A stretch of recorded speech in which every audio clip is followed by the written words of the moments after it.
السلام عليكم ورحمة الله وبركاته. إن الحمد لله نحمده ونستعينه ونستغفره ونعوذ بالله من شرور أنفسنا ومن سيئات أعمالنا.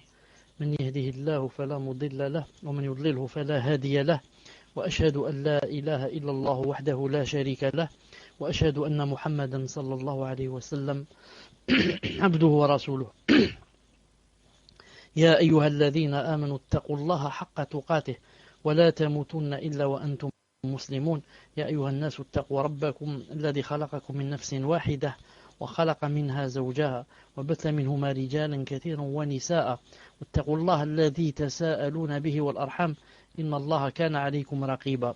يا أيها الذين آمنوا اتقوا الله وقولوا قولا سديدا يصلح لكم أعمالكم ويغفر لكم ذنوبكم، ومن يطع الله ورسوله فقد فاز فوزا عظيما. ألا إن أصدق الكلام كلام الله، وخير الهدي هدي محمد صلى الله عليه وسلم، وشر الأمور محدثاتها، وكل محدثة بدعة، وكل بدعة ضلالة، وكل ضلالة في النار. أما بعد, nous sommes, Inch'Allah Ta'ala, ce soir, mercredi 29 Safar 1430, c'est-à-dire le 25 février 2009, bi'idhnillah azza wa jal.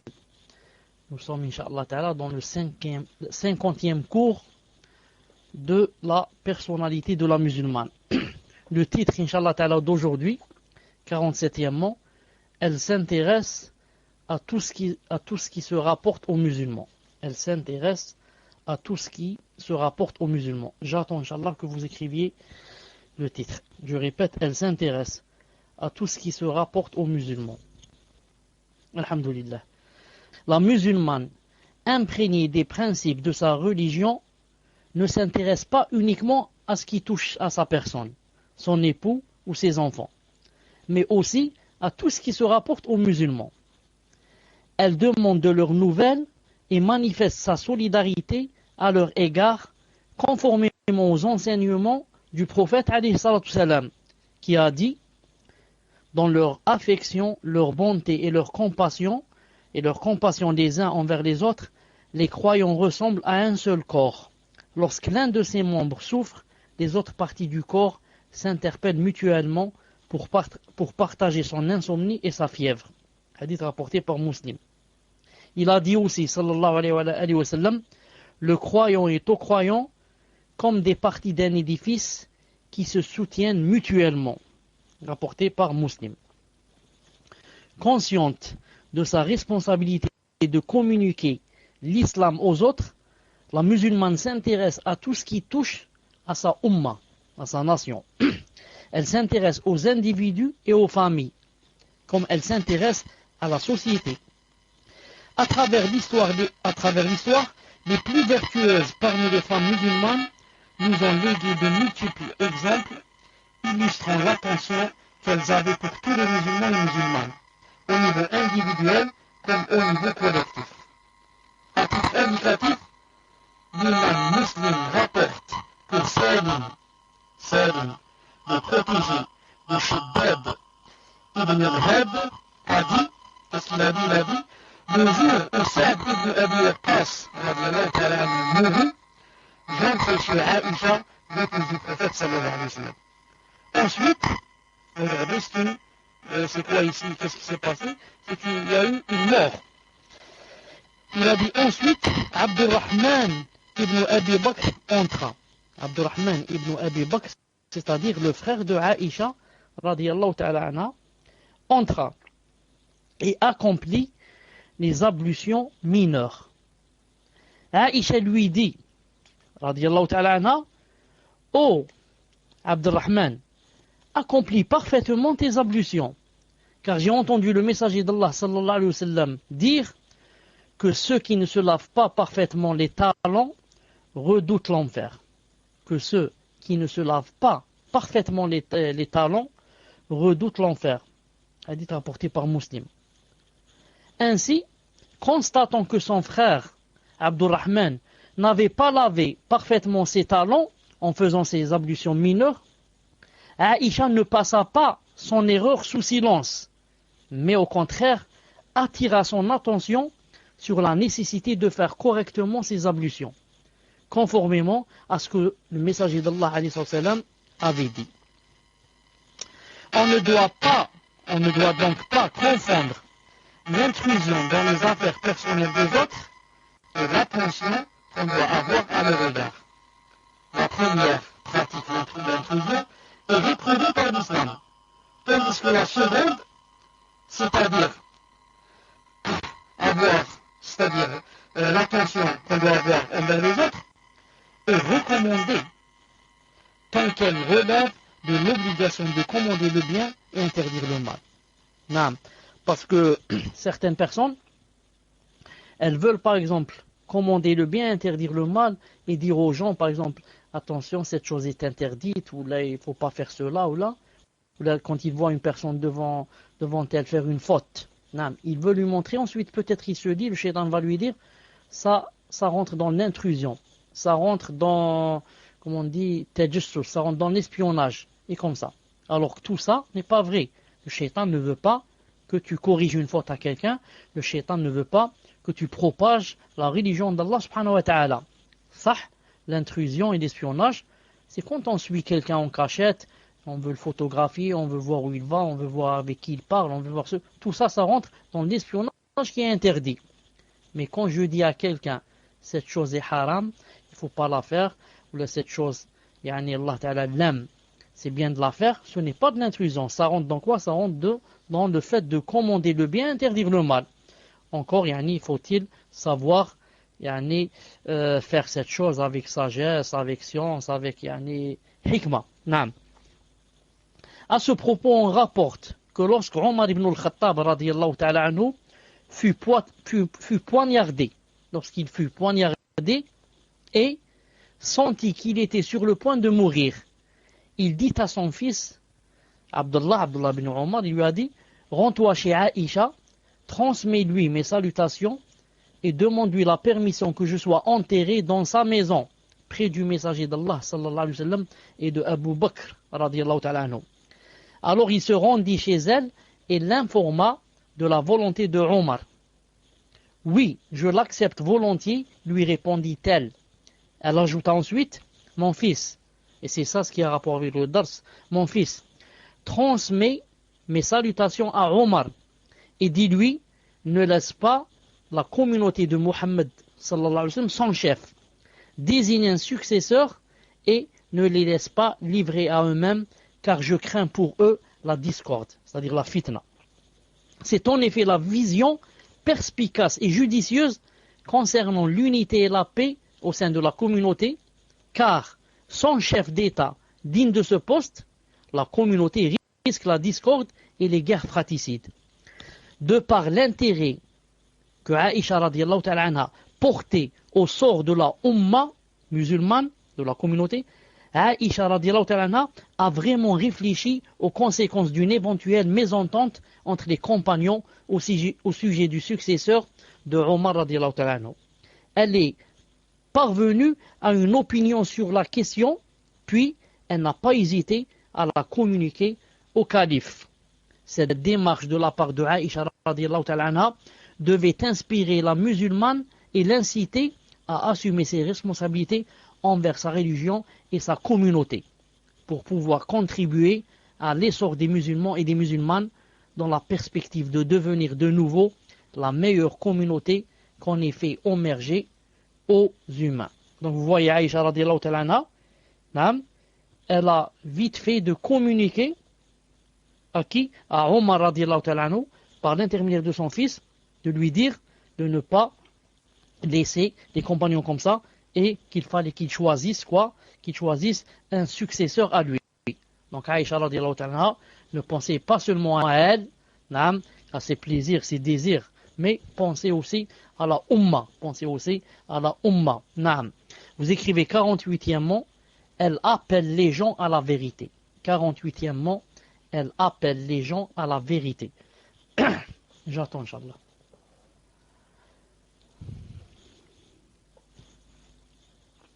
Alhamdulillah. Toute musulmane imprégnée des principes de sa religion est consciente qu'elle n'a pas été créée sans but. Mais au contraire, elle a été créée pour remplir une mission et accomplir le devoir noble qui consiste à adorer Allah Azza wa Jal. Allah Ta'ala dit dans le Coran 51, verset 56. Il a dit: je n'ai créé les djinns et les humains que pour qu'ils m'adorent. Donc nous, on a été créés que pour quoi? Que pour l'adoration d'Allah Azza wa Jal. Tout ce qu'on fait, c'est quelque chose en plus. Si on mange, c'est juste pour vivre, pour adorer. Si on va se marier, c'est aussi pour vivre, pour ne pas tomber dans le haram et pour adorer Allah. Si on va au travail, c'est aussi pour adorer Allah. Et comme ça, toutes ces choses, ce sont des choses secondaires. Comparé à quoi? À la noble mission, le noble but pour lequel on a été créé. On a été créé pourquoi? Pour adorer Allah subhanahu wa ta'ala. On n'a pas été créé, comme disent beaucoup de gens, qu'on a été créé pour les plaisirs de cette dunya, pour vivre au maximum, profiter au maximum, comme disent certains juhad, qui disent quoi? Qui disent que profite, on ne vit qu'une seule fois. Profite, il faut profiter car on ne vit qu'une seule fois. Certains savants disent, si quelqu'un dit comme ça, il peut devenir kafir. Sauf s'il l'a dit sans le vouloir, sans penser à ce qu'il dit, etc. Car si tu dis je ne vis qu'une seule fois, ça veut dire que tu renies qu'il y a une deuxième vie demain quand tu vas mourir. C'est pour ça que celui qui dit on ne vit qu'une seule fois, c'est quelqu'un qui est jahil. Si ce n'est pas un kafir, c'est au moins un jahil. L'adoration vouée à Allah Azza wa Jal englobe tout acte ayant comme but de parfaire en bien l'existence humaine sur terre, d'établir le message d'Allah parmi les humains et d'appliquer ses commandements dans tous les domaines de la vie. C'est ça, quoi? C'est ça la vraie adoration. L'adoration, ce n'est pas seulement lire le Coran et quoi? Et faire la salat et faire le jeûne. Et faire aussi le siyam et le hajj. Mais la vraie adoration, c'est tu ne fais une chose, tu ne dis une chose, tu ne penses à une chose que si elle est conforme aux lois et aux commandements d'Allah Azza wa Jal et de son prophète sallallahu alayhi wa sallam. Tout ce que tu fais, avant de le faire, tu dois penser. Est-ce que pour qui je le fais d'abord? Si tu trouves que c'est pour Allah subhanahu wa ta'ala et que c'est quelque chose qu'il aime, ou du moins c'est quelque chose qui n'est pas interdite, tu vas te poser la deuxième question, est-ce que je le fais sincèrement ou pas? Tout le monde devrait se poser deux questions avant de faire toute chose. Tandis que le jahl et l'ignorant, ou bien le kafir bien sûr, il fait tout ce qu'il veut. Il n'est pas attaché, si je puis dire, commandé par des commandements. Tout ce qui lui passe par la tête, il le fait. Tous ses désirs, s'il pouvait, il voudrait les assouvir. Alors que le croyant vit en ayant toujours le Coran et la Sunna entre ses yeux. Il ne fait que ce qui est conforme au Coran et à la Sunna bi'idnillahi azza wa jal. Ces trois éléments représentent la vérité à laquelle tout musulman et toute musulmane doivent appeler les gens. Ensuite, il a dit: appeler les autres à la vérité à laquelle nous avons adhéré est un devoir religieux. Quand la musulmane sincère le matérialise, elle le fait uniquement pour parvenir à l'agrément d'Allah Azza wa Jal et obtenir la grande récompense promise de sa part. Le messager d'Allah sallallahu alayhi wa sallam a dit à Ali ibn Abi Talib, qu'Allah Ta'ala l'agrée, il lui a dit: par Allah, qu'Allah fasse de toi le guide d'un homme dans le droit chemin, cela vaut mieux pour toi que la possession de chamelles rousses. Hadith rapporté par Bukhari. Qu'est-ce qu'il lui a dit? Si Allah Azza wa Jal fait de toi une cause, un sabab, pour la guidance d'un seul homme dans le droit chemin, c'est mieux pour toi que la possession de chamelles rousses. Autrefois, si quelqu'un pouvait posséder une chamelle et rousse par-dessus le marché, ça veut dire que vraiment il était le plus riche. Le messager d'Allah montre que si Allah Ta'ala t'aidait à guider une seule personne, tu es la cause, c'est toi qui étais la cause pour sa guidance, c'est mieux pour toi que les chamelles rousses, c'est-à-dire les choses les plus chères qui puissent exister en ton temps, en ton époque. Ainsi, une bonne parole que la musulmane adresse à une assemblée de femmes négligentes ou à une femme égarée du droit chemin et qui donne les effets escomptés, lui une récompense précieuse qui dépasse en valeur les chamelles rousses. C'est bien que les Arabes chérissaient le plus à l'époque du prophète sallallahu alayhi wa sallam. La rétribution et la grande récompense réservée à celui qui appelle à la vérité ne s'arrête pas à ce niveau. Dans un autre hadith, le messager d'Allah alayhi wa sallam affirme que lorsque le croyant appelle un autre musulman à accomplir un acte de piété, il aura la rétribution due à cet acte à chaque fois que ce musulman l'accomplira. Il a dit, sallallahu alayhi wa sallam, dans un hadith rapporté par Muslim, il a dit, celui qui appelle au droit chemin aura la même rétribution réservée à ceux qui le suivront sans que la leur en soit diminuée. Subhanallah al-Azim. Si quelqu'un, par exemple, ne faisait pas la prière, et tu es la cause, masha'Allah, pour que cette personne fasse la prière. C'est toi que Allah Ta'ala a choisi comme cause pour que cette personne fasse la prière. C'est toi qui lui as dit, Ukhti, pourquoi tu ne fais pas la prière? Regarde ce que Allah Ta'ala a dit, regarde le messager de Allah, ce qu'il a dit, sallallahu alayhi wa sallam. Regarde celui qui ne fait pas la prière, c'est quoi son châtiment, etc. Et doucement, avec sagesse, cette sœur va commencer à faire la prière. Alors, sache que, à part la grande rétribution qui t'attend demain devant Allah subhanahu wa ta'ala, sache que, à chaque fois que cette personne va faire la prière, tu vas avoir les mêmes récompenses qu'elle. Subhanallah al-Azim. Elle fait le dhuhr, elle va avoir, par exemple, 10 hasanat en faisant le dhuhr. Tu as 10 avec elle. Si elle a 100, tu as 100. Elle va faire le asr.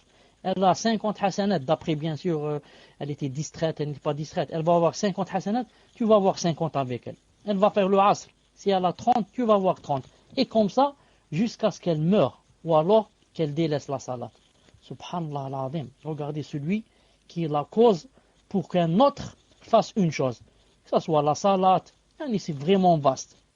Même si je lui apprends qu'il mette seulement le siwak, par exemple. Je suis le sabab pour que cette sœur mette le djilbab. Je suis le sabab pour que cette sœur qui fréquentait un garçon ne le fréquente plus. Masha'Allah. Je suis un sabab, pour que cette personne commence à jeûner le lundi et le jeudi. Elle ne le faisait jamais. Et comme ça, je suis un sabab pour qu'elle lise le Coran. Je suis un sabab pour lui apprendre un verset. Tout ça, à chaque fois que cette personne va faire cette chose, tu auras des récompenses comme elle, bi'idhn azza wa jal, sans diminuer de sa récompense. Dans sa mission de prédication, la femme musulmane ne devra pas hésiter ou arrêter son parcours en raison du peu de connaissances religieuses qu'elle aura acquises. Certaines personnes, ou certaines sœurs, ou certains frères, vont dire, moi je n'ai pas la science suffisante pour montrer aux gens. Nous, qu'est-ce qu'on lui dit? On lui dit, il te suffit de communiquer le peu que tu as acquis dans ce domaine, ne serait-ce qu'un sermon, un hadith ou un verset du Coran, pour que tu aies des récompenses d'Allah Azza wa Jal. Le messager d'Allah a dit à ce propos, transmettez ce que vous avez reçu de moi, fût-ce un seul verset du Coran. Naam, ballighu anni walau aya, hadith authentique, rapporté par Bukhari. Transmettez ce que vous avez reçu de moi, fût-ce un seul verset du Coran. Si je suis la cause pour que quelqu'un apprenne un verset de ma part, et c'est moi la cause, masha'Allah, qui est mieux que moi? Alors, qu'en est-il si je suis la cause pour qu'il apprenne tout le Coran? C'est pour ça que le messager d'Allah a dit dans un hadith authentique, le meilleur de vous, c'est celui qui a appris le Coran et qui l'a fait apprendre aux autres. Mais, simplement, si je connais seulement un hadith, un seul, et je connais son sens, la profondeur de ce hadith, et je l'apprends à quelqu'un, je masha'Allah de grande récompense. Et cela ne veut pas dire que je dois être un savant pour transmettre un hadith ou un verset. Mais je dois être savant dans ce hadith et dans ce verset, c'est tout. Pas dans toute la science. Si je connais bien ce hadith, je connais bien son explication, je le montre aux autres. Je le propage. Je connais bien le verset. Et ce tel verset, son explication, je le propage aux autres. Je connais bien telle règle de l'islam. Que par exemple le tayammum, ce n'est pas par exemple 2 coups, ce n'est pas 3 coups, c'est seulement un coup. Je l'apprends aux gens. J'ai appris que telle chose est une chose recommandée, je l'apprends aux gens. J'ai appris que telle chose est une chose haram, avec son dalil, je l'apprends aux gens. Et comme ça. Un verset coranique ou un simple mot de la part du prédicateur peut rencontrer une disposition à adhérer à la foi chez la personne qui l'entend et peut par conséquent la ramener à la vérité qui illuminera son cœur et sa vie. Naam. Un seul verset ou un seul hadith. La musulmane ne doit donc épargner aucun effort permettant de guider les autres femmes vers le droit chemin, car par ces temps, elles en ont vraiment besoin. Dans le seul but d'obtenir l'agrément d'Allah, elle doit instruire les femmes qui n'ont pas acquis le savoir religieux nécessaire, prouvant ainsi qu'elle souhaite vraiment à sa sœur ce qu'elle souhaite à sa propre personne. Ce sont là des qualités qui distinguent la musulmane qui s'adonne à la prédication des autres femmes, des qualités nobles dont le messager d'Allah a fait l'éloge en disant, qu'a dit le messager d'Allah dans un hadith rapporté par Tirmidhi, hadith apprécié, atteignant le degré d'authentique, Hassan Sahih. Qu'a dit le messager d'Allah? Il a dit qu'Allah embellisse celui qui va mettre de beaux vêtements, celui qui va se maquiller. Qu'Allah embellisse celui qui, ayant entendu un enseignement de notre part, le transmet tel qu'il a entendu. Car il se peut que celui à qui on a transmis un enseignement, il se peut qu'il le comprenne mieux que le premier qu'il a entendu. Donc ce qui nous intéresse ici, c'est quoi? Le début du hadith. Qu'Allah embellisse une dua du messager d'Allah sallallahu alayhi wa sallam à toute personne ayant entendu un enseignement de notre part et qui va le transmettre, il a bien dit, tel qu'il l'a entendu. C'est-à-dire sans le dévier. Non, tel qu'il l'a entendu. La musulmane est semblable à une lanterne. Une fois emplie de lumière, qu'est-ce qu'elle va faire? Elle illumine la voie à celle qui se trouve dans les ténèbres. Consciente qu'elle est dans l'immense récompense préservée à celle qui appelle sincèrement à la vérité, elle n'hésite donc jamais à éclairer les esprits désorientés et les guider vers le droit chemin. Subhanallah al-Azim, imagine, tu as voulu faire de ta vie, quoi? Un soldat d'Allah Azza wa Jal. Quelqu'un, qui propage sa religion. Personne ne t'a payé, personne ne t'a dit je vais te donner un salaire mensuel chaque mois. Ou là chaque jour je vais te donner quelque chose. Et toi, tout seul et toute seule, tu as décidé de transmettre et de propager cette religion d'Allah subhanahu wa ta'ala. Imaginez, j'ai donné une fois cet exemple. Imaginez que moi, par exemple, j'ai une société. Supposons, par exemple, j'ai une société, par exemple, où là j'ai une société. Je vends, par exemple, une chose, une certaine boisson, par exemple. J'ai besoin de publicité. Plus il y a de la publicité, plus ma boisson là va marcher. Et maintenant, il y a des gens qui, bénévolement, sans argent, vont, masha'Allah, marcher de ville en ville, crier dans les micros, passer à la télévision, dans les journaux, écrire que telle boisson est masha'Allah et il faut acheter telle boisson, etc. Est-ce que moi, le propriétaire de l'usine, ça va me faire plaisir ou ça va pas me faire plaisir? Sûrement que c'est. Subhanallah, des gens qui font ça bénévolement, sans les payer. Ils marchent dans toutes les villes, de ville en ville, pour dire il faut acheter telle boisson, allez, masha'Allah, etc. Imaginez maintenant, toi, tu fais ça pour Allah subhanahu wa ta'ala. C'est son dîn que tu veux propager. Tu fais le porte-à-porte, tu vas dans les mosquées, tu invites les gens dans ta maison, et à chaque fois qu'il y a une discussion, tu dis Allah ta'ala a dit, son prophète a dit, Allah Ta'ala dit de faire cette chose, Allah Ta'ala dit de ne pas faire cette chose, et comme ça, sans attendre de quelqu'un qu'on te paye. Tu attends seulement d'Allah subhanahu wa ta'ala, quand tu vas mourir, qu'il va te placer dans un très haut rang.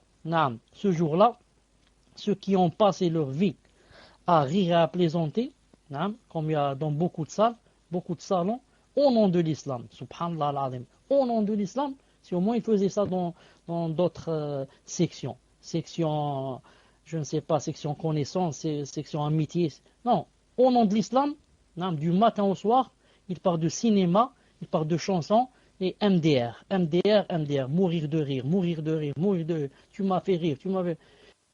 quel pantalon tu as, quel film tu as vu hier, qu'est-ce que tu as mangé, avec qui tu marches, tu fréquentes qui, subhanallah, au nom de l'islam, la hawla wa la quwwata illa billah al-ali al-azim. Alors que le messager d'Allah a dit quoi? A dit, de faire le bien. Si tu ne peux pas, au moins, retiens quoi? Retiens le mal, ton mal, retiens-le des gens. Tu ne peux pas faire le bien dans une salle, dans un salon. Ferme le salon. En le fermant, tu as fait du bien et tu as quoi? Et tu as des récompenses. Parce qu'en fermant ton salon, tu ne désorientes pas les gens. Tu ne dévies pas les gens. Tu n'apprends pas aux gens des choses dont ils n'ont pas besoin, des choses qui vont les entraver, des choses qui vont les, subhanallah, au lieu de les pousser vers Allah, subhanahu wa ta'ala, va les pousser de l'autre côté. À la rigueur, quand j'ai fermé mon salon, alhamdoulilah, je ne fais pas de mal. Si quelqu'un va leur faire le mal, c'est pas moi qui leur fais. Qu'Allah Azza wa Jal nous aide et nous guide. Qu'Allah Azza wa Jal nous aide et nous guide. Dans certains salons, les gens sont comme des brebis égarées, de vraies brebis égarées. 49e, pour terminer, 49e, elle commande le bien et interdit le mal. Vous écrivez, elle commande le bien et interdit le mal. Elle commande le bien, interdit le mal.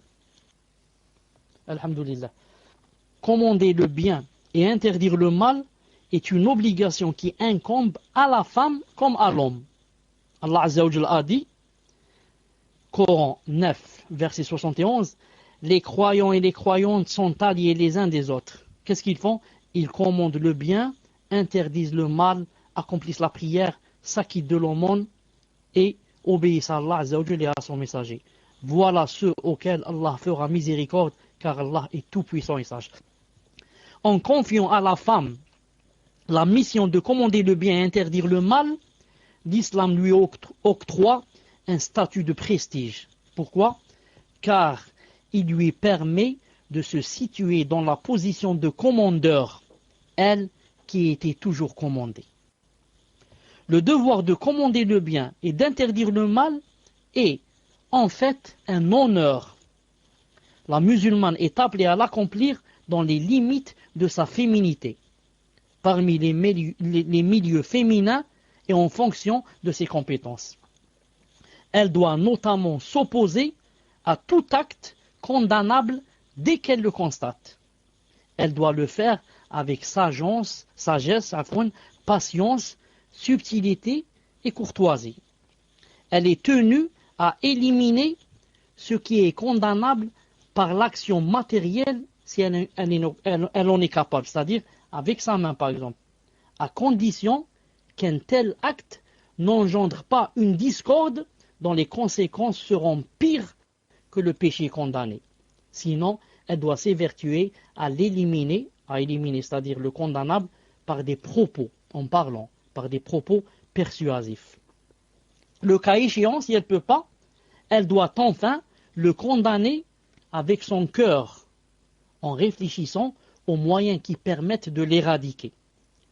Cette méthode à 3 étapes est recommandée par le messager d'Allah sallallahu alayhi wa sallam, qui a dit dans le hadith authentique rapporté par Muslim, il a dit: quand l'un d'entre vous constate ce qui est condamnable, qu'il le corrige par la main. S'il n'y parvient pas, qu'il le corrige par la langue. S'il n'y parvient pas, qu'il dénonce alors qu'il le dénonce par le cœur. Et c'est là le minimum exigé par la foi. C'est pour ça que le fait de condamner le mal et de propager le bien, c'est-à-dire comme on dit, proscrire le mal et prescrire le bien, est quelque chose d'obligatoire. Pourquoi? Parce que le hadith, qu'est-ce qu'il a dit? Il a dit, si tu ne parviens pas, il faut commencer par la main. Si tu ne peux pas avec la main, tu vas dire j'ai peur, on va m'emmener en prison, etc. Je ne peux pas lui casser la guitare, il est en train de jouer, je ne peux pas lui casser la guitare. Et une plainte et je serai en prison. On va dire alors, fais-le avec ta langue. Dis, pourquoi tu joues à la guitare? Regarde les savants ce qu'ils ont dit sur... Tu peux pas, tu dis, j'ai honte, j'ai peur, etc. Qu'est-ce qu'il reste? Il reste le cœur. Comment est-ce que tu as maintenant une excuse pour ne pas changer cette chose avec le cœur?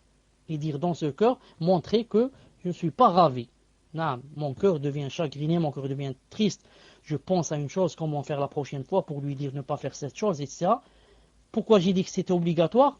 C'est-à-dire que au moins avec le cœur, si maintenant même avec le cœur, tu ne vas pas condamner le condamnable et propager le bien, ça veut dire que vraiment ta foi est faible, que vraiment ta foi est faible. Le messager ce hadith qui montre que quand on constate le condamnable, on le corrige d'abord par la main. Si on ne peut pas, on passe à la langue. Si on ne peut pas, on passe au cœur. En ce qui concerne la main, c'est pour les gens qui ont une influence sur les autres et qui ont la capacité. Je donne par exemple le père, la mère, le père qui voit par exemple ses enfants faire une chose. Est-ce qu'il peut changer avec la main ou il ne peut pas? Il peut. Il prend la chose là, il la déchire. Il prend la cassette, où c'est plein de chansons, de musique, etc. Il la casse. Avec sa main, il peut. Qui peut aussi? Le policier peut dans la rue. Le policier qui trouve dans la rue, avec une bouteille d'alcool, il peut te la casser. Pourquoi? Il est fait pour cela.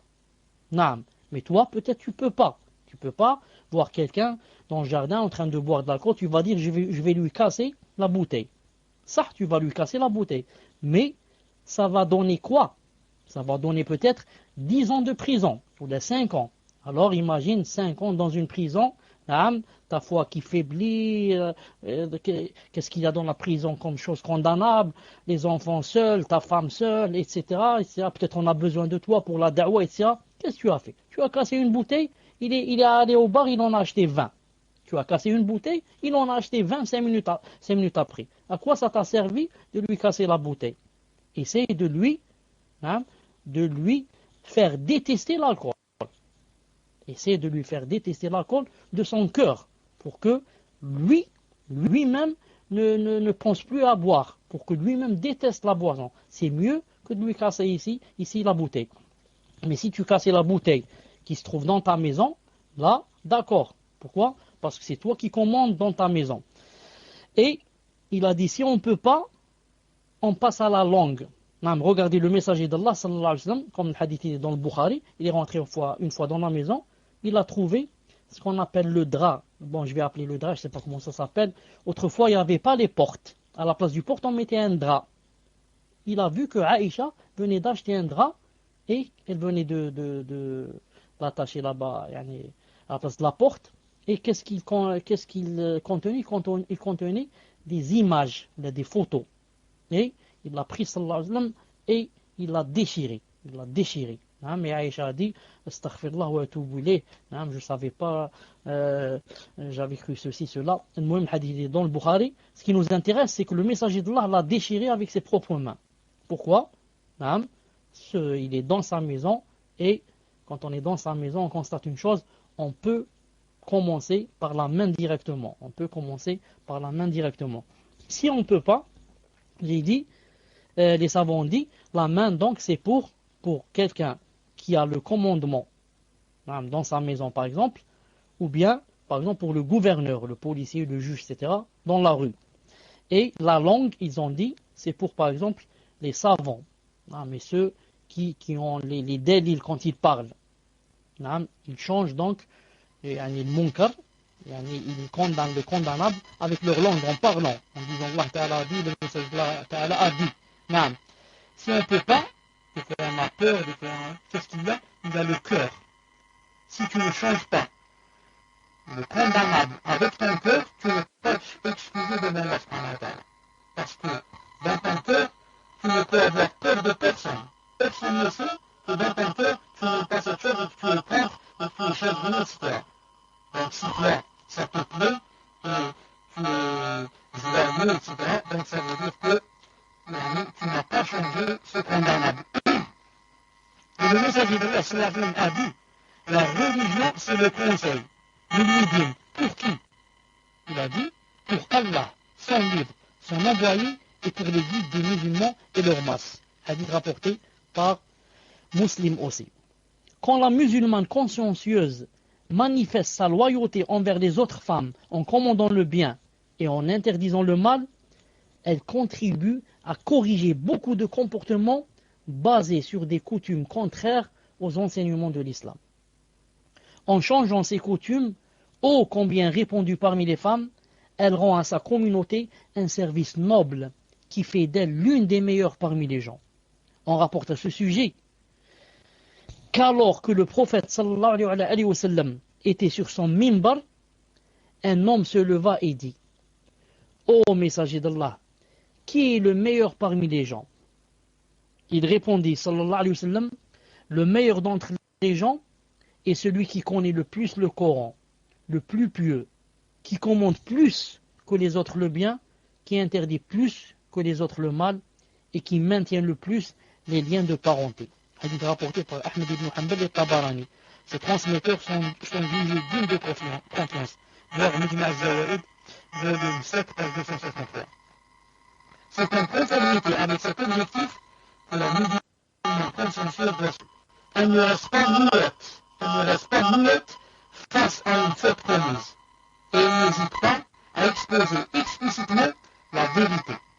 Elle n'admet jamais la déviation, car elle est engagée à défendre et propager un message. À travers les recommandations du bien et l'interdiction du mal, elle sauve ses coreligionnaires de l'ignorance et de l'égarement. Naam. Si toi tu sais une chose, et moi je sais une chose, et on ne la montre pas, qui va montrer aux gens? Qui va montrer aux égarés? Qui va montrer aux ignorants? Et ce qui est plus grave, c'est quoi? C'est que le jour du jugement dernier, ces gens-là, ces ignorants, ces égarés, etc., vont nous accuser. Ils vont dire, Ya Allah, cette personne, je passais beaucoup de temps avec elle, jamais elle m'a dit, par exemple, que la cigarette, c'était interdit. Jamais. Elle me voyait fumer, elle ne m'a jamais dit. Elle m'allumait même des fois de ma cigarette. Jamais elle m'a dit, la cigarette c'est haram. Ya akhi, pourquoi tu fumes? Regarde Allah Ta'ala ce qu'a dit, regarde le messager d'Allah ce qu'a dit. Et comme ça, avec sagesse, avec hikmah.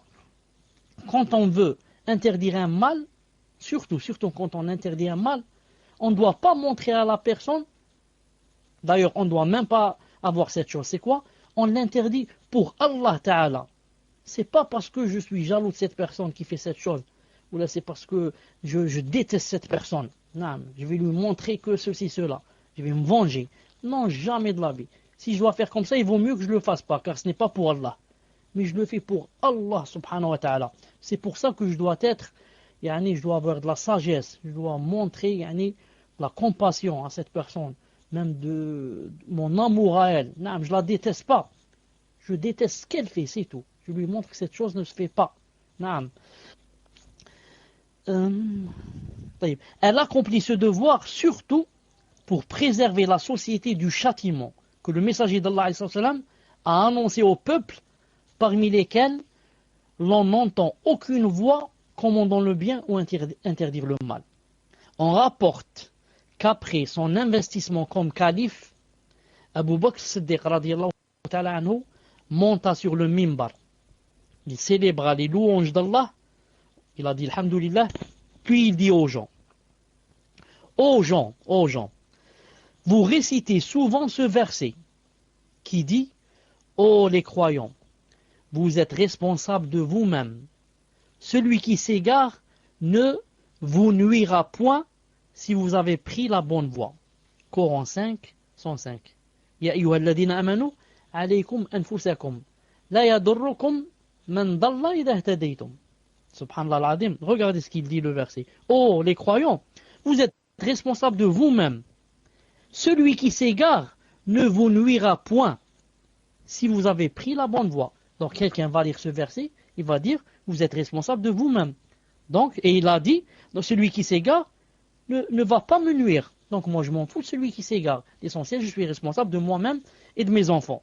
Mais Qadi Abou Bakr, il a dit, vous lisez ce verset, mais vous l'interprétez mal. Il a dit, vous l'interprétez mal. Sachez que j'ai entendu le messager d'Allah dire, lorsque les gens constatent ce qui est condamnable, mais ne le corrigent pas, ils risquent d'être touchés par le châtiment d'Allah réservé aux coupables. Hadith rapporté par Tirmidhi, Abu Daoud et Ahmed, hadith authentique.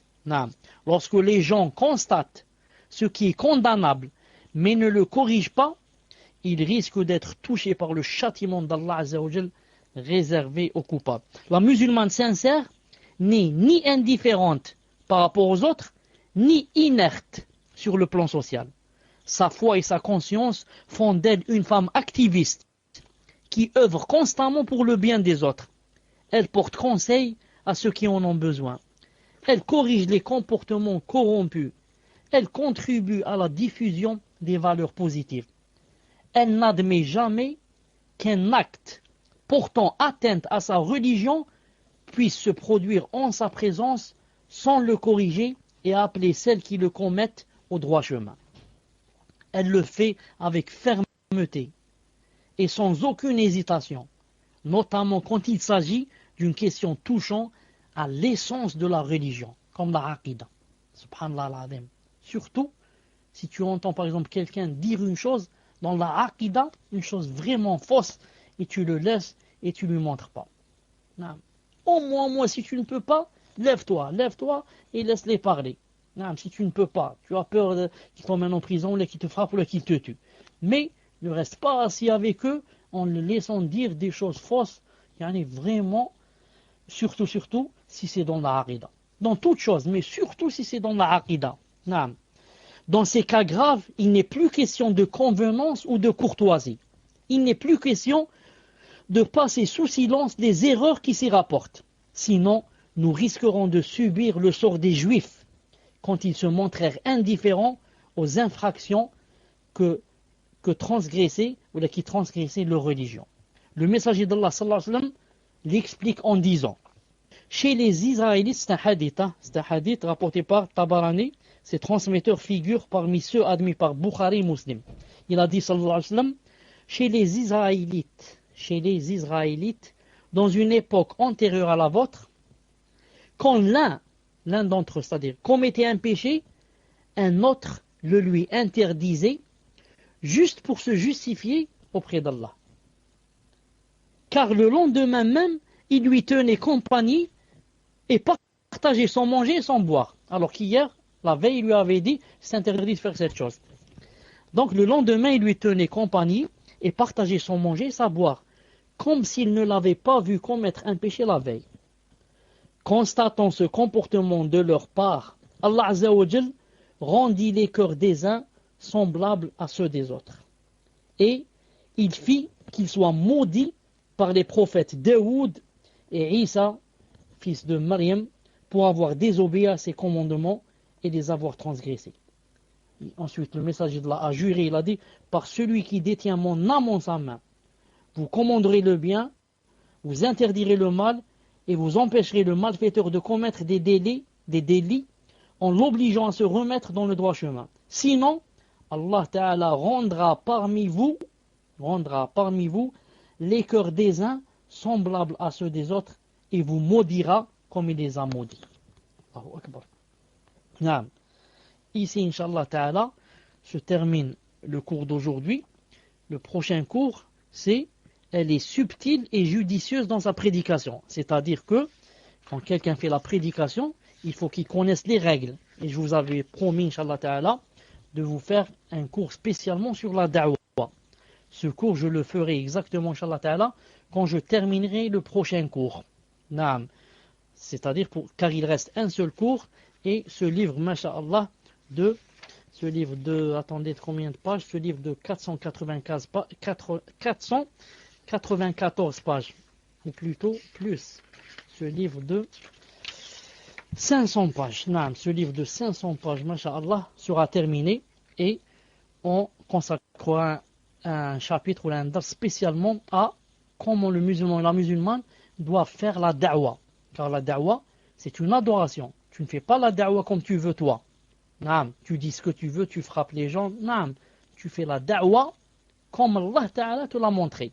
Et comme le messager de Allah te l'a montré, bi'idnillahi subhanahu wa ta'ala.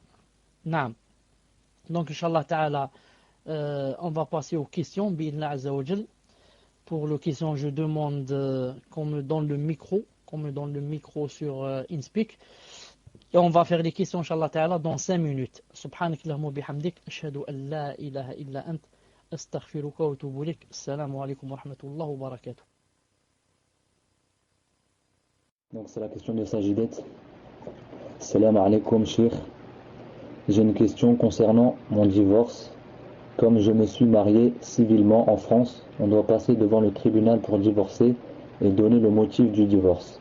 Mais voilà, mon mari a menti sur le motif du divorce, car dans un premier temps, il a divorcé pour une raison. On attend la suite, Inch'Allah. Tapez 1 après quand vous avez fini la question. Donc, car dans un premier temps, il a divorcé pour une raison. Non, désolé. Même pas valable dans l'islam. Donc, je voudrais savoir si avant que je passe au tribunal, je devrais dénoncer qu'il a menti pour le motif, d'autant plus qu'il a mis dans ce motif l'honneur de l'islam. Tafaddal, Cheikh. Alaykoum salam wa rahmatullahi wa barakatuh. Je dis à cette personne, naam, que il lui est son plein droit, naam, de dénoncer et de montrer que cette personne a menti, surtout si ça a rapport avec l'islam. Quiconque en islam, naam, se sont lésés et sans qu'on lui a fait le tort, naam, s'il veut, il est libre s'il accepte, il ne veut pas se défendre, mais s'il veut se défendre, naam, c'est plein droit.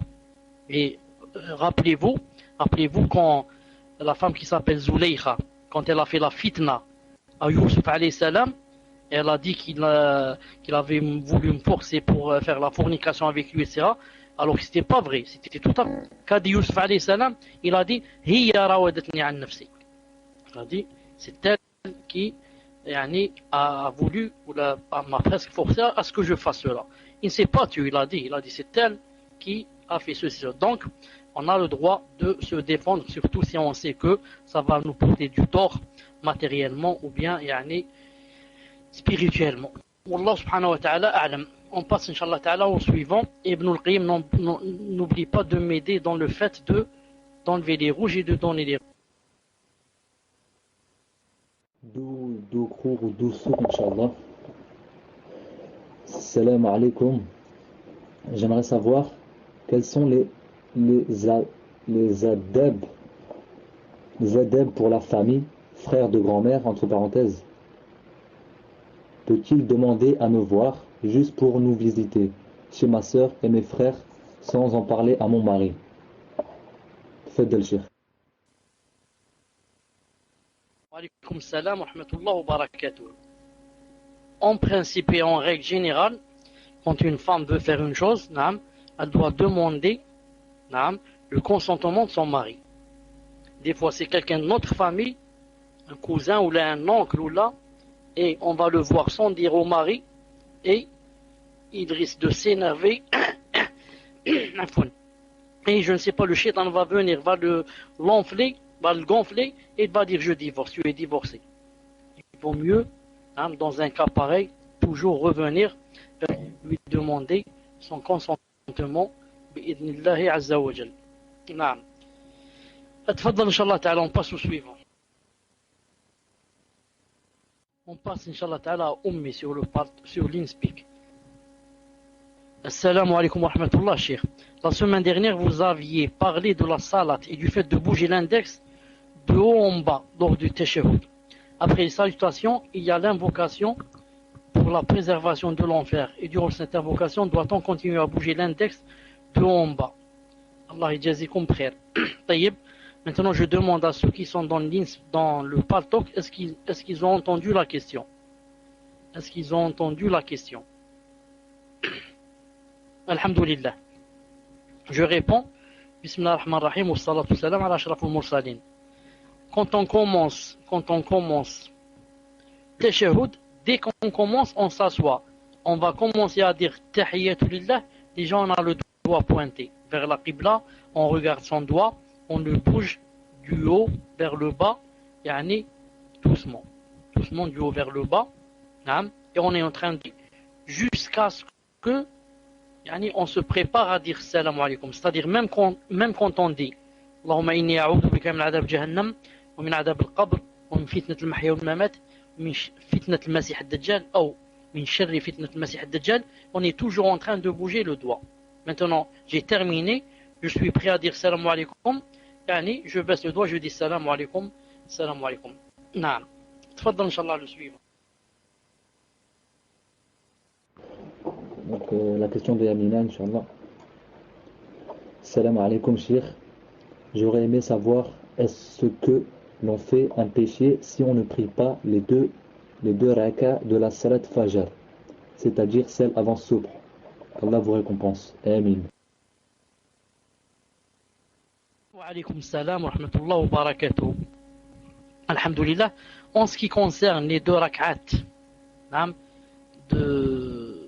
de la salat al-fajr, celles qui sont avant salat al-subh, celles où on va lire dans la première Qul ya ayyuhal kafirun et dans la deuxième Qul huwallahu ahad, c'est une salat qui est recommandée et même très recommandée.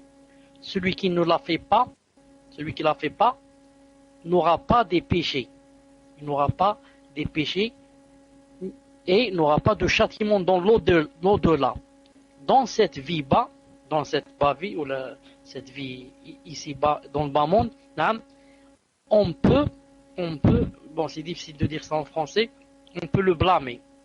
On peut dire par exemple, cette personne, elle fait pas le salat al-fajr, elle fait pas la sunnah, ou bien elle fait pas salat al-witr. Yani, je n'invite pas à témoigner par exemple dans mon mariage, et comme ça.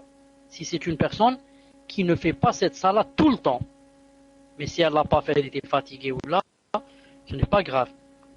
D'ailleurs, même, elle peut la rattraper après. Elle peut la rattraper lorsque le soleil se lève, avant le dor.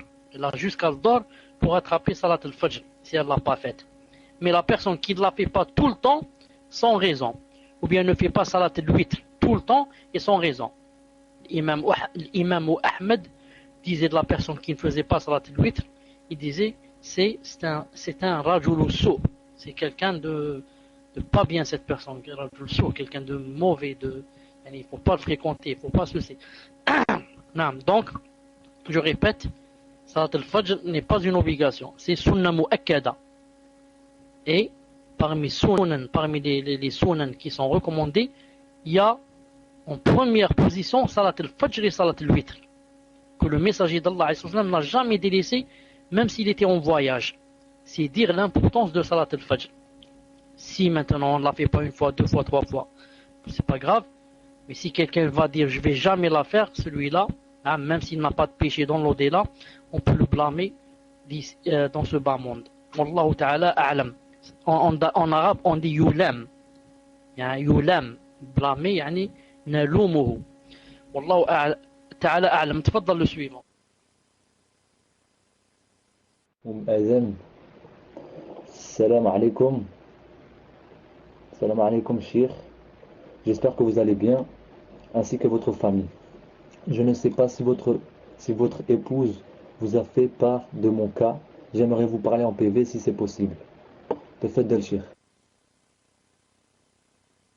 Alaykoum salam wa rahmatullah wa barakatuh.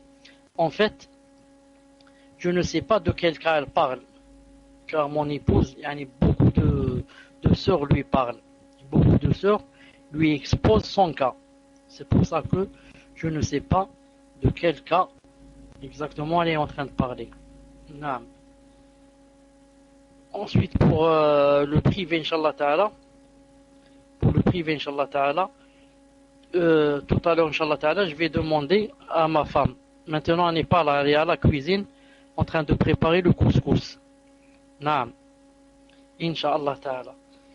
Tafadhal, Inch'Allah, le suivant.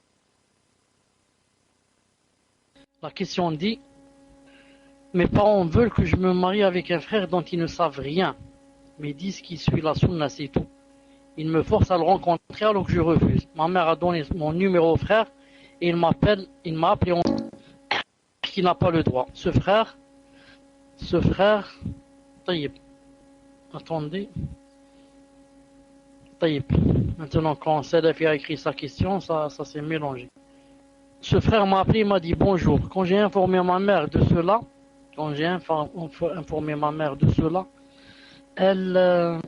attendez. Elle m'a dit que c'est pas que je viens de France qui n'ose pas dire salam alaikum.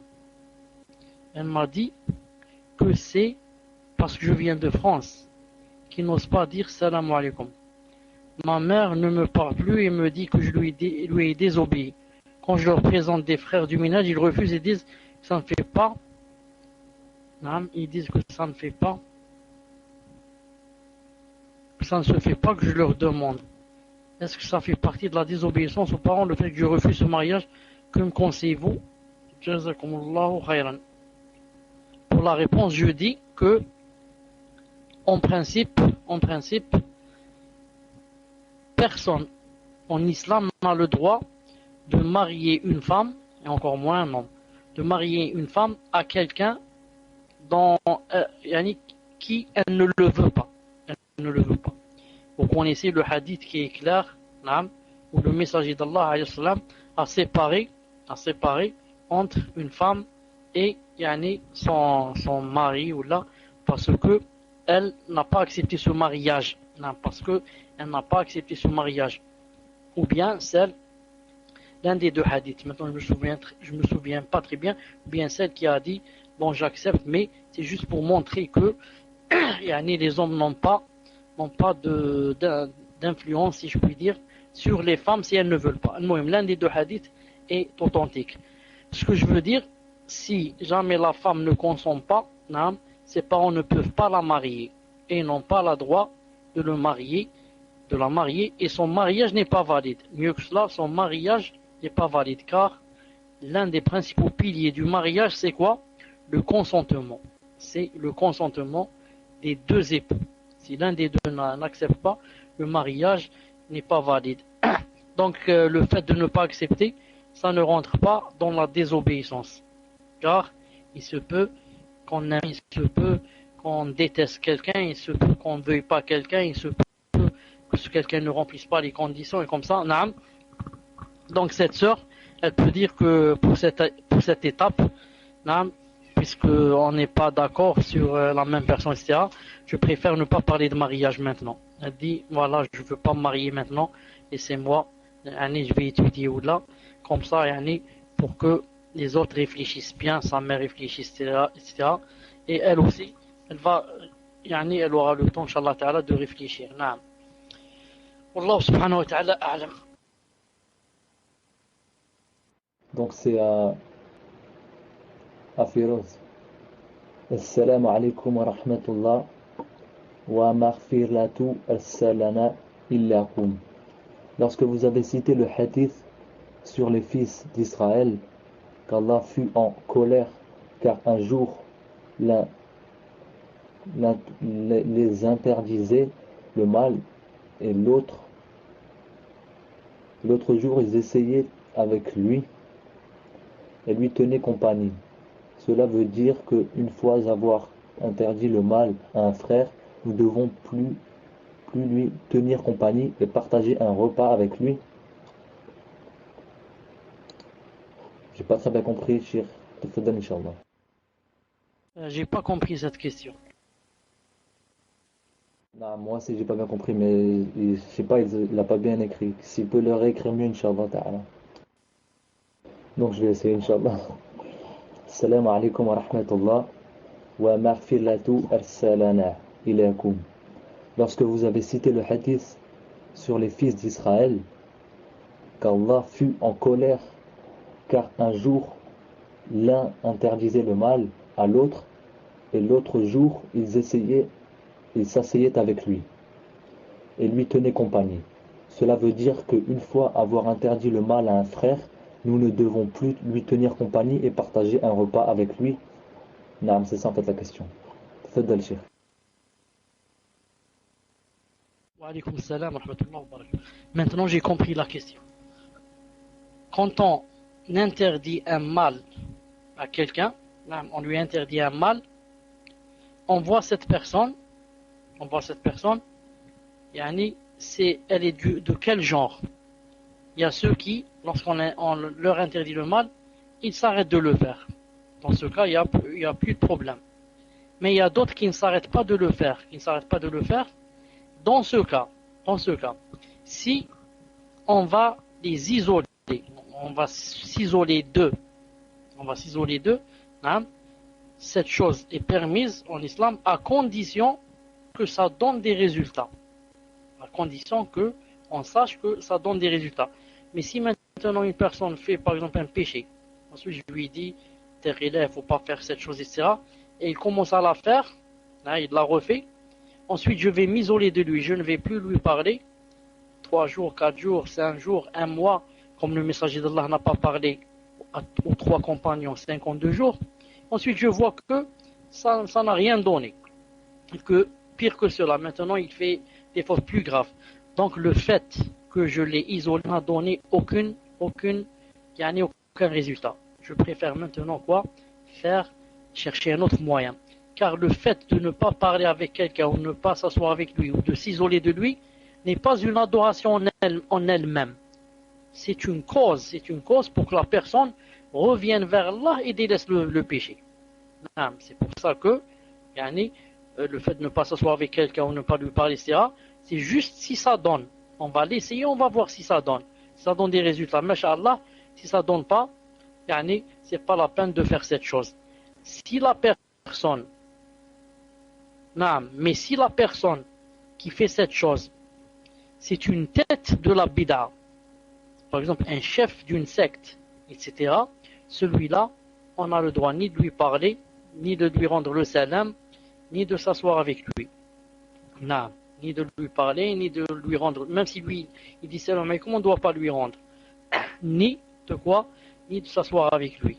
Sauf bien sûr, entre parenthèses, si on a peur par exemple que cette personne nous mette en prison, ou là, nous tue, ou là, ça c'est juste pour éviter ces mots. Wallahu subhanahu wa ta'ala a'lam. Tfaddal suivant. Salam alaikum. Donc la question de Abu Zaid. Salam alaikum shir. J'ai fait les ablutions, je mets mes chaussettes, je les ai retirées par la suite et je les ai remis. Si je perds les ablutions et je veux passer mes mains sur celles-ci en les renouvelant, est-ce valable? Barakallahu fik. Tafaddal Cheikh. Wa alaykoum salam wa rahmatullahi wa barakatuh. J'ai essayé, Inch'Allah ta'ala, je vais essayer de résumer cette règle et je demande à Allah subhanahu wa ta'ala qu'il m'aide et que vous la compreniez. Si quelqu'un par exemple, vient de faire les ablutions et après avoir terminé ses ablutions, il a lavé ses pieds, maintenant il a mis les chaussettes par exemple. Par exemple, il a fait salat subh, maintenant c'est salat al-dhuhr. Entre temps, il est rentré aux toilettes. Donc il a perdu les ablutions, il va faire les ablutions pour salat al-dhuhr. Ça. Maintenant par exemple, il va essuyer sur les chaussettes. Maintenant, s'il a essuyé sur les chaussettes, il va faire salat al-dhuhr.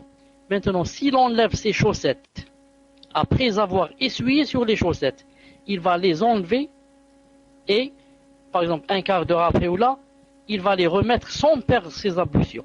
Il n'y a rien qui n'est sorti de lui. Par exemple, disons 1 minute, il les a enlevés, ensuite il a dit, bon, je vais les laisser, il fait froid. Il les a remis, il n'a pas perdu l'eau d'eau. Ça. Mais après quoi? Après avoir essuyé dessus. Dans ce cas, il peut faire la prière avec ses chaussettes, mais il ne peut plus essuyer dessus. Il ne peut plus essuyer sur ses chaussettes. Pourquoi? Parce qu'il les a rentrées dans ses souliers après avoir essuyé dessus. Alors que la règle, pour qu'il puisse essuyer, il doit les avoir rentrées dans ses pieds après avoir lavé ses pieds et non pas après avoir essuyé dessus. Mais si jamais quelqu'un, par exemple, j'ai les chaussettes, je viens de faire les ablutions, j'ai lavé mes pieds, j'ai mis mes chaussettes. J'ai pas encore essuyé dessus. Ensuite, je les enlève, je reste comme ça 1 heure pieds nus. Ensuite, je les remets, je peux essuyer dessus. Pourquoi? Parce que je n'ai pas encore essuyé sur mes chaussettes. Je demande à Allah subhanahu wa ta'ala que vous ayez compris cette chose, sinon je la répète. Est-ce que vous m'avez compris? Il a dit, si j'ai bien compris dans ma question, je peux appliquer une seule fois. Non, justement, c'est pas ça. C'est pas je peux appliquer une seule fois, non. Tu peux appliquer, c'est-à-dire essuyer sur tes chaussettes, ou essuyer tes chaussettes pendant 24 heures. Si tu as commencé le premier essuyement fi salat al-dhuhr, tu as demain salat al-dhuhr. À condition quoi? À condition que tu n'enlèves pas tes chaussettes après avoir essuyé dessus. Car si tu les remets, tu peux terminer ta salade et faire toutes les autres salades qui viennent à condition de ne pas réessuyer une deuxième fois. Car si on enlève les chaussettes après avoir essuyé dessus, on ne peut plus essuyer dessus, c'est tout. On ne peut plus essuyer sur des chaussettes qu'on vient de retirer après avoir essuyé dessus.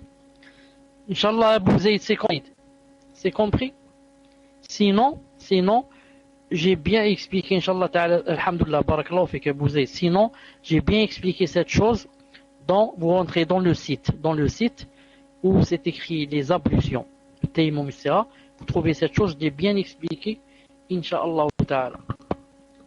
Taïb, tfadlal, Inch'Allah, pour que je sois sûr que vous ayez compris, parce que c'est très important pour que je sois sûr que vous ayez compris, même si je vais vite résumer encore une dernière fois. Regardez, quand on fait les ablutions, on fait les pieds, on a terminé les pieds, on a mis les chaussettes.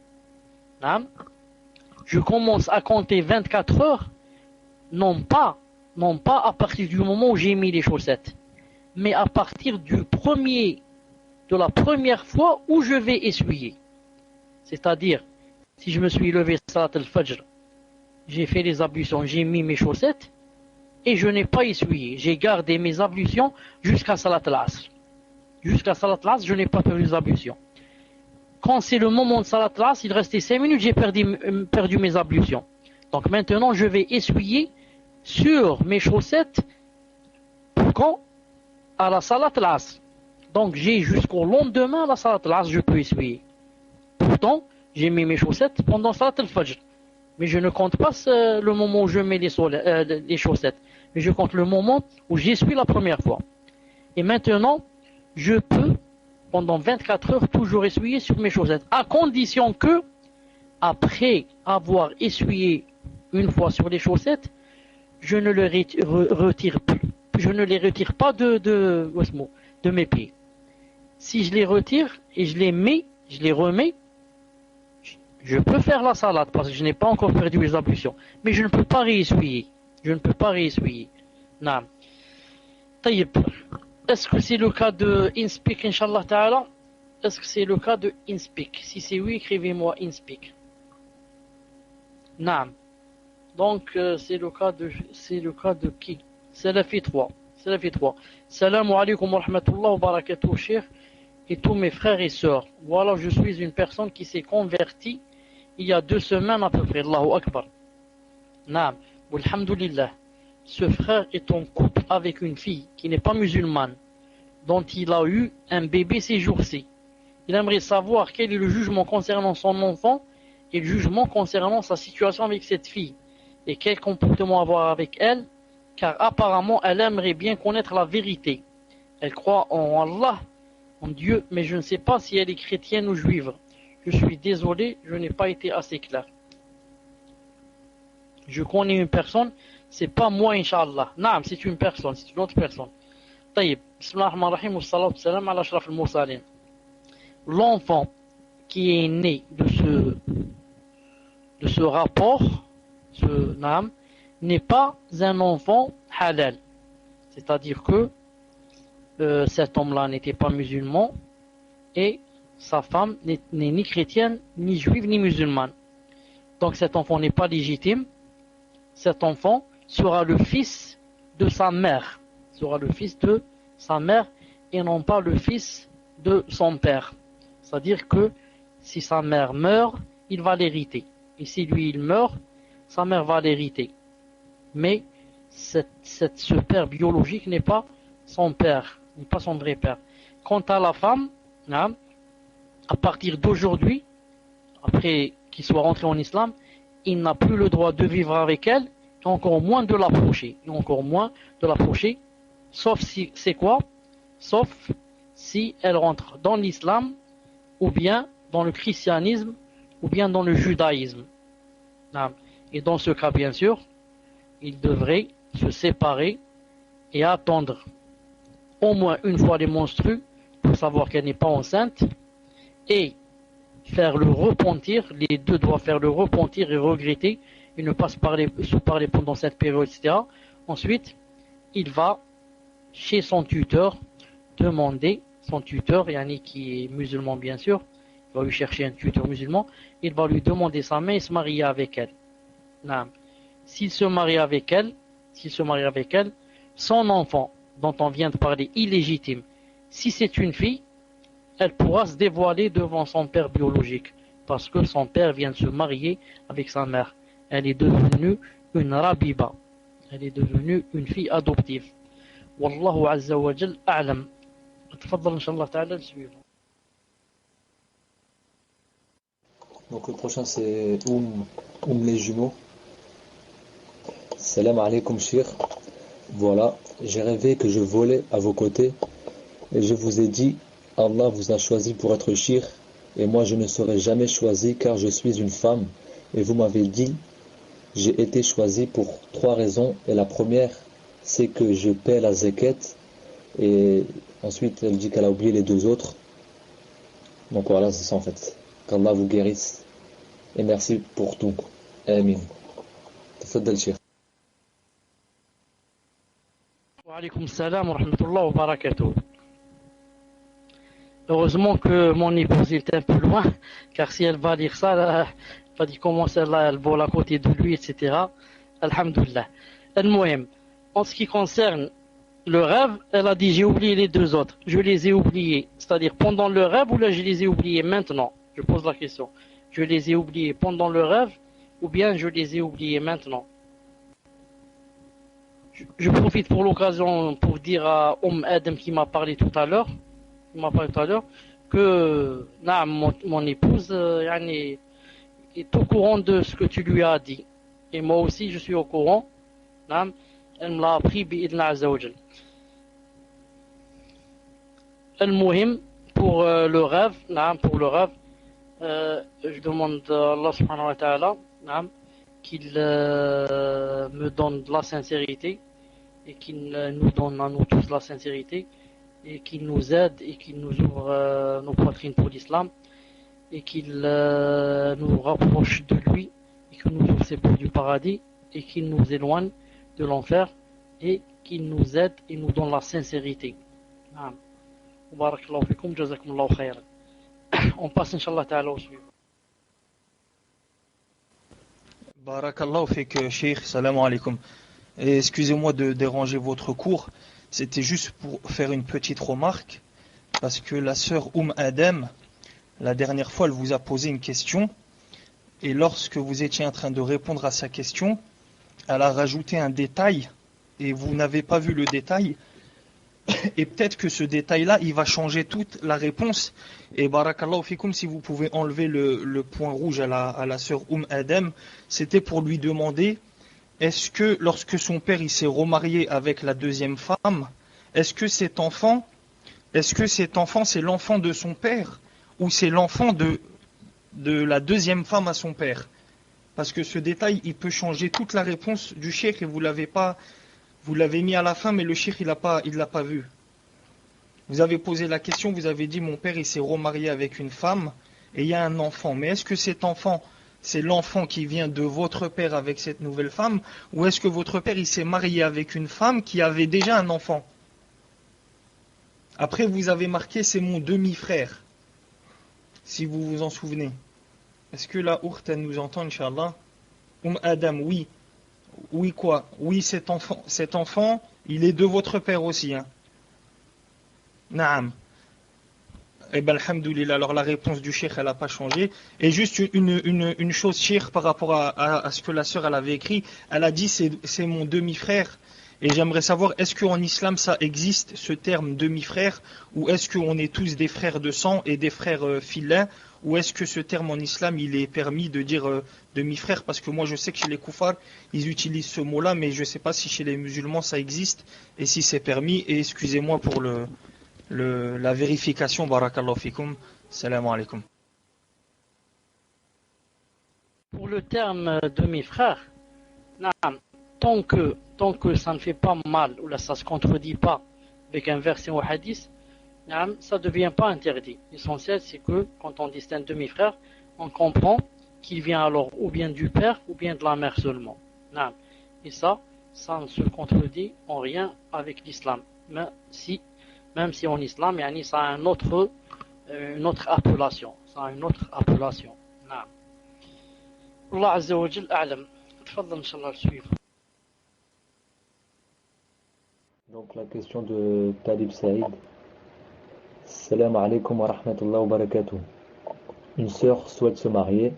Son père est décédé. Qui est son wali? Qui est son wali? En fait, il pose la question là. Son oncle du côté du père ou son frère, en sachant qu'il lui faut un tuteur pour les conditions du mariage. Est-ce que la muqabala fait partie de la sunna? Le fait de le shir. En ce qui concerne les tuteurs, on a toujours dit que quand quelqu'un n'a pas de père ou que son père est décédé, la tutelle passe au grand-père. Le grand-père, à condition qu'il soit paternel. Sinon, on voit si la sœur a un fils, ou alors le petit-fils qui vient du côté du père. Sinon, on voit le frère du père et de la mère. Sinon, le frère paternel. Sinon, le fils du frère. Sinon, on va à l'oncle des deux côtés. Sinon, l'oncle paternel, bi'idhnillah subhanahu wa ta'ala. Voilà, inshallah ta'ala, pour la réponse. En ce qui concerne le tuteur. Bi'idhnillah subhanahu wa ta'ala. Taïb, pour la dernière question, tfaddal. Donc c'est la question de Mariam, en fait, on me l'a envoyé, Inch'Allah. Donc, c'est une sœur de France qui demande: je travaille pour une compagnie d'assurance, voiture, maison, maladie, etc. Mon travail implique que je fasse parfois des formations dans d'autres villes, et cela plusieurs semaines. Donc je ne dors pas chez mes parents. Je ne vends pas des contrats d'assurance, mais je fais de la gestion de dossiers. La question est la suivante. Est-il licite de travailler dans une société d'assurance, même si je m'occupe que de la relation avec les clients, entre parenthèses, pas de vente de contrat? Et qu'en est-il de ces formations loin de mon domicile? Et le frère, en fait, lui demande si on peut si vous pouvez faire shir une nasiha pour les sœurs qui travaillent dans la mixité et tout ça, et sans le voile, quoi. Barakallahu fik. Wa alaykoum salam wa rahmatullahi wa barakatuh. Dans cette question, il y a trois choses. La première, en ce qui concerne le fait de travailler dans une société d'assurance et comme il a dit, de gérer des dossiers ou quelque chose comme ça. Je laisse la réponse pour la semaine prochaine, Inch'Allah Ta'ala. La deuxième, ce qu'il y a à l'intérieur, c'est le fait de passer la nuit. Loin des parents. Le fait de passer la nuit loin des parents, si on est en sécurité, ce n'est pas interdit. S'il n'y a pas la mixité, si C'est comme si une sœur serait invitée chez une autre sœur et qu'elle passe la nuit, seule dans une chambre ou bien avec une autre sœur. Reste à savoir est-ce qu'elle a fait un voyage ou pas, pour voir si elle a besoin du mahram pour le voyage ou pas. Reste la troisième des choses. Il y a la mixité où reste la troisième chose qui a rapport avec la question. En ce qui concerne le voile, il dit pour la femme qui n'a pas le voile, etc. La femme qui n'a pas le voile, ça n'a rien à voir avec le travail. Car le voile, même si on ne travaille pas, on doit le mettre. À chaque fois que la femme quitte son domicile, elle doit mettre le voile. Donc, ça n'a rien à voir avec le travail. Le voile, si une femme meurt sans le voile, c'est vraiment qu'elle a fait un grand péché. Au point où le messager d'Allah a dit qu'elle ne sentirait pas l'odeur du paradis. Quand le messager d'Allah emploie des phrases pareilles, cela veut dire qu'elle vient de faire quelque chose de très grave. C'est pour ça que je ne vois pas pourquoi il parle du voile dans le travail. S'il veut dire que elle va envoyer le voile à cause du travail, c'est peut-être ça. Ça, c'est aussi une chose grave. Une chose grave qui pousse la sœur à ce qu'elle enlève son voile à cause de l'argent. C'est comme si on lui avait donné de l'argent et on lui a dit, voilà, on va te donner une certaine somme, on enlève ton voile. Alors que le voile, c'est quelque chose de vraiment sacré et que aucune croyante qui a vraiment la foi n'accepterait de se dévoiler à cause de l'argent ou là à cause d'un travail ou là à cause de quoi que ce soit. Sauf si maintenant elle a quelque chose qui remplace. Si elle est vraiment forcée de faire cette chose, il faut qu'il y ait quelque chose qui remplace le voile, plus ou moins, mais non pas se dévoiler comme ça les cheveux, etc. Aujourd'hui, ce soir, Inch'Allah Ta'ala, ses parents ne travaillent pas. Elle dit, la question dit ici, si un croyant accomplit un acte ne visant pas immédiatement la satisfaction d'Allah, mais par exemple celle des parents ou du conjoint, sans que ce soit en contradiction avec la religion, est-ce que cet acte est annulé? Exemple, je vais faire une telle ou telle chose pour faire plaisir à ma mère ou autre. Non, cette chose n'est pas annulée. Parce que le fait de faire une chose pour une personne, ou là de faire un cadeau à une chose, ou là à une personne, ou là de féliciter une personne, ou là de la louer, ou là, tout cela n'est pas interdit. Tant que la chose est permise, on n'a pas fait un acte, on n'a pas fait un acte en contradiction avec la religion, donc ça ne rentre pas dans le haram et ce n'est pas annulé. Mais le musulman en général, quand il fait une chose, c'est, même s'il ne la fait pas pour Allah Azza wa Jal, du moins il ne la fait pas en contradiction avec l'islam. C'est dans ce sens que c'est permis. Moi, si je n'ai pas fait une chose que Allah Ta'ala m'a demandé, au moins je n'ai pas fait une chose que Allah Ta'ala m'a interdite. C'est ça qui fait que cette chose n'est pas annulée, ou du moins il n'a pas de péché pour cette chose. Aujourd'hui, Inch'Allah Ta'ala, je peux m'arrêter là parce que j'ai des choses Inch'Allah Ta'ala à faire. Je vous rencontre Inch'Allah Ta'ala samedi. D'ici là, que Allah Azza wa Jalla nous aide, nous guide et nous ouvre ses portes. Subhanak Allahumma bihamdik, ashhadu an la ilaha illa ant, astaghfiruka wa atubu ilayk. Assalamu alaikum wa rahmatullahi wa barakatuh.